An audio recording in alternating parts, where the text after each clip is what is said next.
Hey guys, I'm back with another video, and this one has definitely been requested. So if you're a Green Day fan, you've probably heard something about a stolen album that was going to be titled Cigarettes and Valentines. Or maybe you're a hardcore Green Day fan and you already know all of what happened to the album. In that case, make like Michael Jackson and beat it. But seriously though, I already know there's a lot of videos on YouTube talking about Cigarettes and Valentines, but since American Idiot celebrated its 20th anniversary last year, more information has come out concerning the lost album, and I think there's no harm in making one more video about it. So without further ado, let's get into this.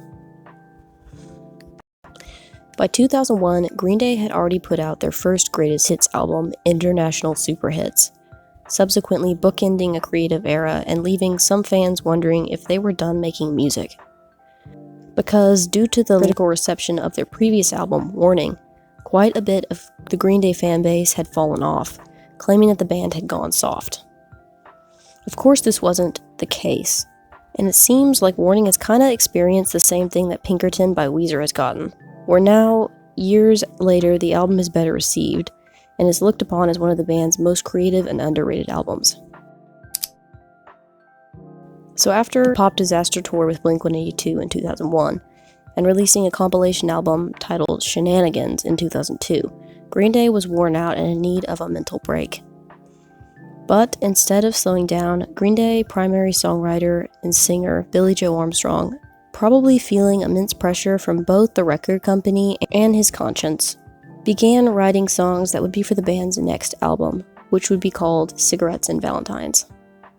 At this time, in what I assume was early 2002, Billie Joe was struggling to come up with writable song ideas.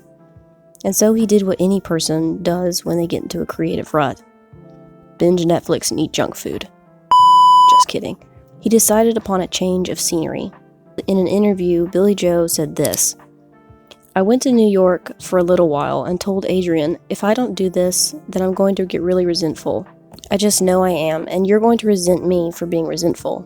It's just going to be a double-edged sword." And she said, "Yeah, I know. I think that's pretty much it." And she's always been really understanding that I really needed to do this. So Billie Joe rented an apartment in downtown New York and began to work on songs for Green Day's 7th album. And the new environment seemed to be helping. Billy would go on long walks during the day and hang out at bars and in the studio with his friend, singer-songwriter Jesse Malin, at night. And I don't know what songs Billy came up with during his stay at New York, but he came back home to Oakland with the songs along with some bad habits. On January 5th, 2003, Billy was arrested for drunk driving, but was released on bail. The penalty for his DUI conviction was community service, which he had to register for, an incident that would prompt one of the lines on the song Homecoming from American Idiot. By the summer of 2003, the band had completed their 7th album and everything was going great until the master tapes were stolen. According to Green Day, the master tapes were gone, but they still had a rough draft of the album. But instead of re-recording it, which the band had the financial means to do, they started over. But did they have the financial means to put Cigarettes and Valentines out? According to producer Rob Cavallo, who was one of the few people besides the band to ever hear Cigarettes and Valentines, the record company heard the album and were unimpressed, calling a meeting with the band and Rob, telling them that they were not going to promote or back the record, because they said it wasn't Green Day's best work. And apparently Rob agreed, asking Billie Joe to reconsider his decision to put the album out. Also around this time, there were rumors circulating that the band was breaking up due to creative differences. Billie Joe had even called original band co-founder Mike Dirnt and asked if he even wanted to do this anymore. Needless to say, it was a rough time for the band, with the turmoil inside the band and the disagreements between them and the record company. Green Day was forced with their project being dropped or starting over. So they did.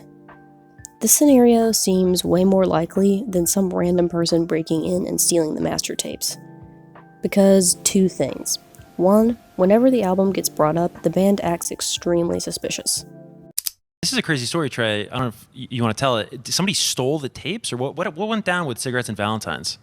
Well, I mean, you'd assume somebody they were just gone. So somebody probably, yeah. somebody probably stole them, maybe didn't know what was on them, and Was hawked that them for- Common? No, not the rapper Common. He didn't do it. Did Common do this? Common did it. I've never heard that ever happening to anybody, but it was a bummer, for sure, because we put a lot of work into it. But at the same time, it was a blessing because we just were like, let's just start from scratch. Let's just try this over again. Maybe it's just the sign that, maybe we made a crappy record and we should make a better one. And 2, the owner of the studio, John Lucchese, said, "Everybody's writing that it was taken from here. It was not. I mean, the band took the drives with them. There was nothing that was even stolen from here." But once again, this all could be alleged. Who knows, maybe the tapes were stolen, but it seems a bit unlikely.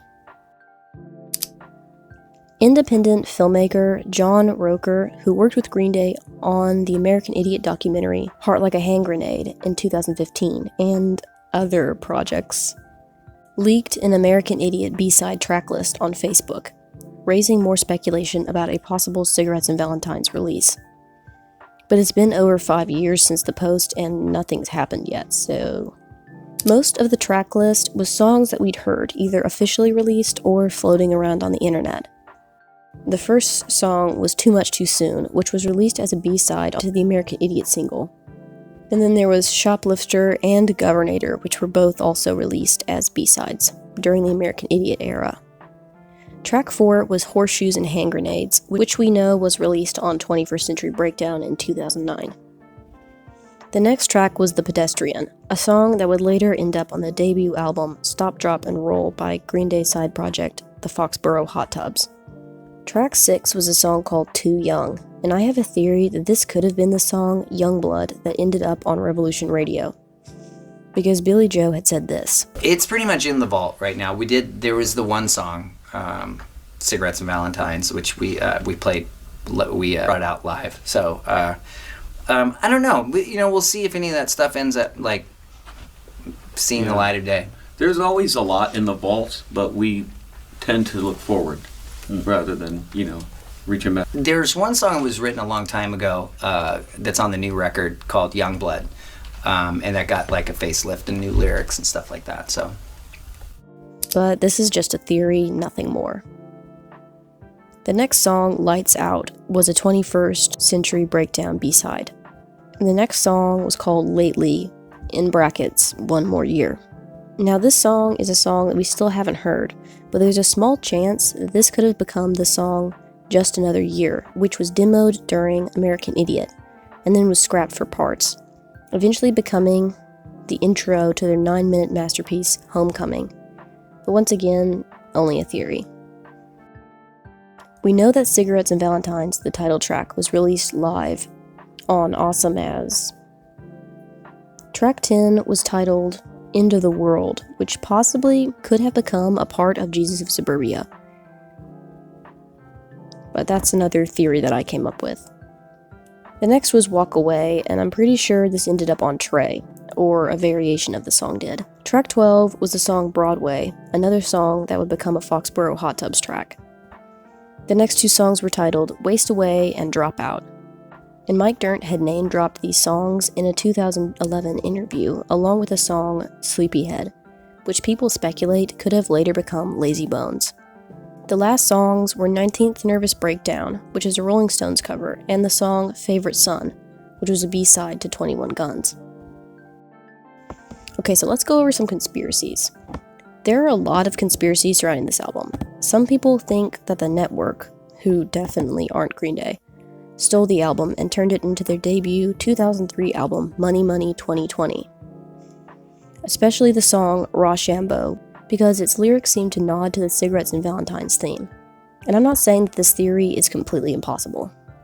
There are also unreleased songs floating around on the internet that are rumored to have been on Cigarettes and Valentines. Songs like Oh Girl, Dreamcatcher, Minnesota Girl, and Olivia, which have all been played live by the band at different events. But once again, this hasn't been confirmed by the band, so it falls under conspiracies. As of now, it's 2025, over 20 years since the album was lost, and still no Cigarettes and Valentines. Will we ever even hear the album? Comment this emoji if you made it this far in the video. And that's it. Please like the video if you want to see more Green Day content like this, and subscribe if you haven't already. Thanks guys, adios.